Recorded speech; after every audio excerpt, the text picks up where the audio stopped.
Nothing has brought me greater joy than watching the Walt Disney Company absolutely panic over the last few weeks. They're mad at South Park because they're making fun of their woke ideologies, constantly race swapping or religion swapping everything in their movies. I was scared of the original. I think I watched it once and then I never picked it up again. I watched it for the first time in probably 16, 17 years. They destroyed her, not just made fun of her. The internet didn't just respond. It exploded when South Park focused its vicious attention on Rachel Zegler and Disney's already terrible Snow White remake. Dissatisfaction had already been sparked by what began as a contentious casting choice. But that gradual burn became a full-fledged wildfire as soon as the cartoon juggernaut took aim. There were no surprises in this episode. All of the things that supporters have been expressing online for months were ridiculed, imitated, and amplified. One major development going on now involves more to do with Rachel Zegler and her attitude towards South Park Studios and Paramount after learning about what they are planning for their upcoming special called the DEI Special. Within hours, Zegler's name was at the top of trending lists. Timelines were overrun with memes. Shared, analyzed, and remixed were clips. Everyone, regardless of whether they supported or opposed the remake, had something to say. Some spectators laughed, while others shuddered. In addition to making fun of Rachel, the parody turned sound bites and interviews into comedy grenades by using her own words as weapons. The last time I had the dream, I was walking down the school hallway. And that's when I started to notice something's wrong. Everyone I cared about has been systematically replaced.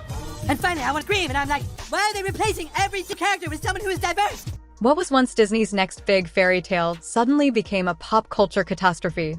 The situation became uncontrollable the instant South Park broadcast their takedown. And the result was nothing less than a satirical PR catastrophe. As you can see, Rachel Zegler was more than just a wayward celebrity. She was turned into a full-fledged caricature in South Park's forthcoming DI special, which is a follow-up to their notorious Pandaverse episode. It appeared as though it was lifted directly from the most boisterous online forums. They went for spectacle rather than subtlety. Rachel from the animated series was spotted storming onto sets, taking over every scene, and lecturing for extended periods of time about how the original Snow White was a dangerous holdover from the past.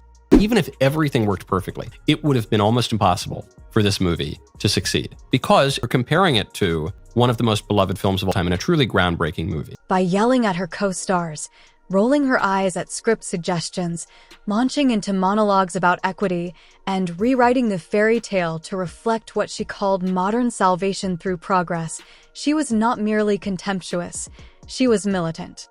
She asserted that she was the only character with the courage to confront toxic nostalgia by interrupting other characters whenever they attempted to speak.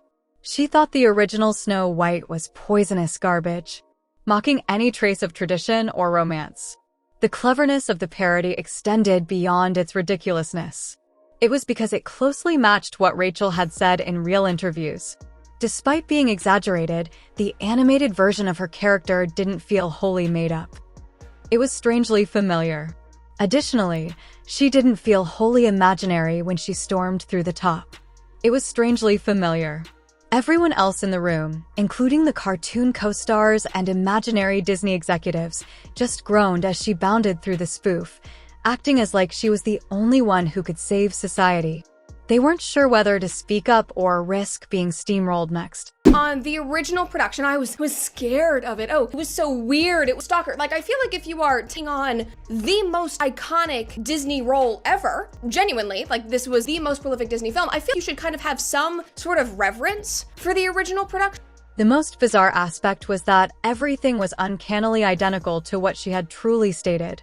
However, that is only the beginning, as what transpired behind the scenes after the parody was broadcast. That's where you'll be shocked. At first glance, it appeared to be the ideal role for any budding actress. Rachel Zegler was hailed as a rising star with the voice, charisma, and screen presence to lead a major studio production after her highly praised breakthrough performance in West Side Story.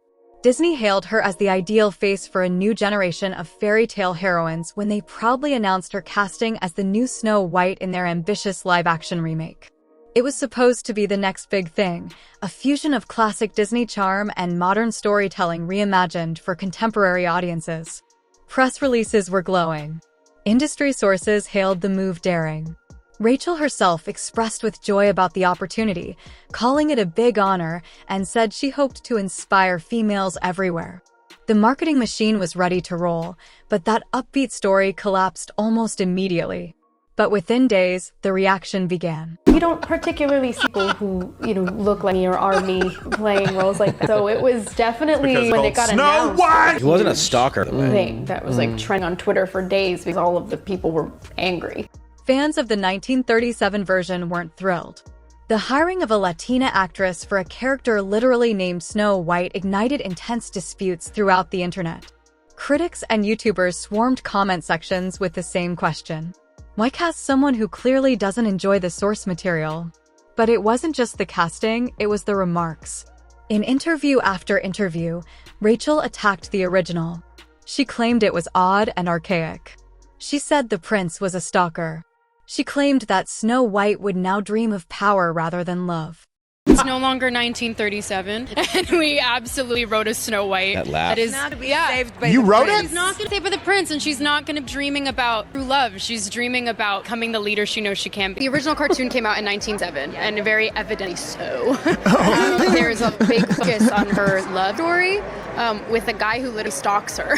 Say it louder so your other eye can hear you. Our rights are on the line, folks. The right to buy Cosby sweaters? Come on. That's the face of a cereal. And if you disagree with this sentiment, just hit the unfollow button. And this started with movie star Rachel Zegler, who I believe would be categorized as a loudmouth dope. And that is why we hate the diversity, equity, and inclusion casting and writing in movies. In addition to that, there was already uproar about her being cast as Snow White because she is not Caucasian. She is a Latina. She's half Colombian. And so people were like, why were you cast? First place, we just had a black Little Mermaid. We're having a Latina Snow White, and she's literally called Snow White. This doesn't make sense. Yeah, the entire film's about a love story. It's about a love story because that's what the point of film is. And I'm sorry that chivalry and a man suing you is now deemed as stalking, which now it's kind of making sense why men are opting out of the dating scene. As an actor, you don't get to dictate anything. You don't get to dictate if a film actually happens. You don't get to dictate when it is shot, how it's shot, if you can ever speak about it to the public. You are simply just there to show up and say your lines and look the way they want you to look. For many, this was erasure rather than progress. Then South Park took over. Controversy is nothing new to Trey Parker and Matt Stone. Crossing boundaries, making fun of sacred cows, and unflinchingly embracing the messiest aspects of pop culture are the cornerstones of their entire brand. For these two South Park creators, nothing has ever been off limits, including politics, religion, and Hollywood scandals. They have attacked international leaders, celebrities, businesses, and entire philosophies, frequently with such ruthless accuracy that their shows quickly go viral. They were also loaded with fresh ammunition and locked this time. The intended victim? Disney's live-action Snow White is already a project overflowing with controversy. Parker and Stone took all the elements of the drama and created a vicious satire that touched on every aspect of it, fueled by months of online criticism, media mayhem, and one divisive lead actress.